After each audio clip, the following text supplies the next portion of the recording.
Do you know how awkward it is having a conversation with your housemates about why you might be talking to yourself once a week?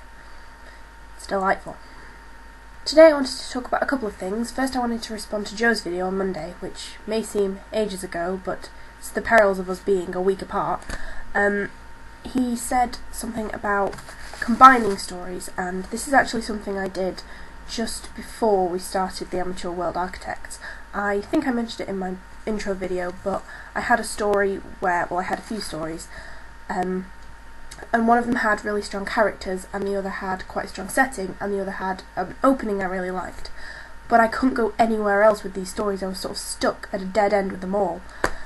And then it occurred to me I could put them together, and it works a whole lot better, and I'm very glad I did it. Second of all, today I wanted to talk about believable fantasy and sci-fi. Now I'm going to use an example, and anyone that knows me is going to sigh heavily and roll their eyes, because I'm going to use the example of Doctor Who. For any of you that have seen my reviews on the latest Doctor Who series, you will know that I am less than impressed with it, which is upsetting because I am such a massive Doctor Who fan.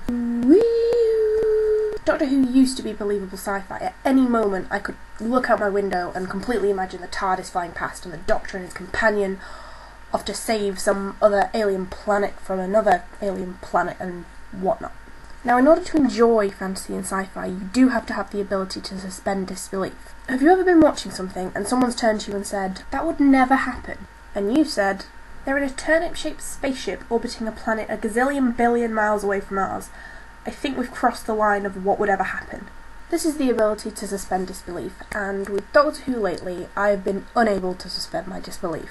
A lot of it comes down to character and whether or not you can believe that these characters would act or react in a certain way in a certain situation. If you can believe these people exist, it becomes a lot easier to accept the bizarre world they inhabit. If your characters are see-through and they have no realistic personality, then it's going to be very difficult for me to accept the fantasy world that you've created.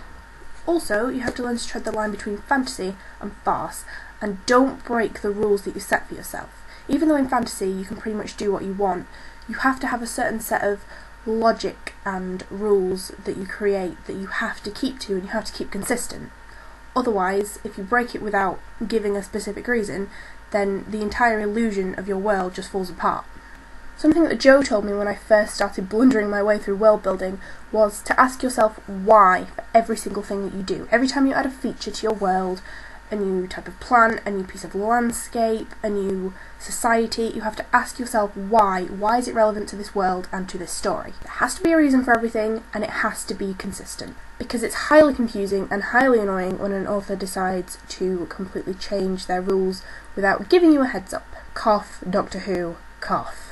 So that's it for this week from me. I'm still working on the punishment I have for missing a video, which is to write a story without O's, so hopefully I'll get that done for next time. Tonight, the whole of the Amateur World Architects are going to be doing a Google Hangout, and I think we're planning on filming some of it and putting it on here for you to see. We'll be reading from the script